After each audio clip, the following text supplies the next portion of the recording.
Hi friends, நம்ம இன்றைக்கி இந்த வீடியோவில் அச்சோட சம்மர் ஆக்டிவிட்டி 3 தான் பார்க்க போகிறீங்க. ஸோ என்னென்னா, இன்றைக்கி வந்து புதினா தான் செடி தான் நட போகிறோம் அவனை வச்சு. ஸோ நம்ம புதினா எல்லாமே ஈஸியாக வீட்டில் நட்டு வளர்த்துக்கலாம். ஒரு சின்ன கவரில் கூட நம்ம ஈஸியாக நட்டு வளர்த்துக்கலாம். ஸோ நம்ம வந்து வீட்டு சமையல் யூஸுக்காக வாங்கின புதினா தான். அந்த இலையை மட்டும் எடுத்துகிட்டு அந்த தண்டு எல்லாமே தண்ணிக்குள்ளே போட்டு வச்சுருக்கிறேன். ஸோ ஒரு 3 டேஸ்லேயே வந்து இதில் பார்த்தீங்கன்னா சூப்பராக வேரெல்லாம் போட்டு வந்துடும். ஸோ இப்போ அச்சு தான் அதை நட போகிறான். ஸோ இதில் என்ன பண்ணியிருக்கோன்னா கொஞ்சம் மண்ணும் அதில் மாட்டு சாணம் உரம் இருக்குல்ல, அதுவும் சேர்த்து தான் இதில் எடுத்து வச்சுருக்கேன். ஸோ இதை வந்து நல்லா மிக்ஸ் பண்ணிட்டா போதும்.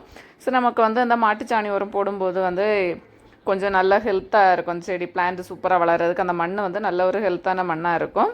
ஸோ அதனால தான் நான் அந்த உரம் இதில் ஆட் பண்ணியிருக்கிறேன். இது நல்லா மிக்ஸ் பண்ணதுக்கப்புறமா நம்ம எடுத்து வச்சுருக்கிற கம்பு எல்லாமே இதில் நட்டாலே போதும். ஸோ கம்பு வந்து சூப்பராக வந்துடும்.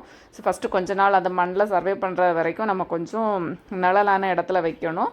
அது கொஞ்சம் இலையெல்லாம் விட்டதுக்கப்புறமா கொஞ்சம் வெயில் அடிக்கிறது மாதிரி வச்சோன்னா சூப்பராகவே வந்துடும்.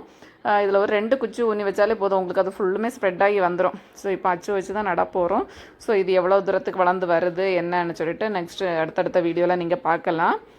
இதை நான் 2ஆக கட் பண்ணி வைக்கலான்னு தான் ஐடியா வச்சுருந்தேன். ஸோ பார்த்தீங்கன்னா இதில் வேர் வந்திருக்கிறதுனால நான் அப்படியே நட்டு வச்சுட்டேன். ஏன்னா திரும்ப கட் பண்ணி வைக்கும்போது திரும்ப அது இன்னும் வந்து நம்ம தண்ணியில் போட்டு வைக்கணும்.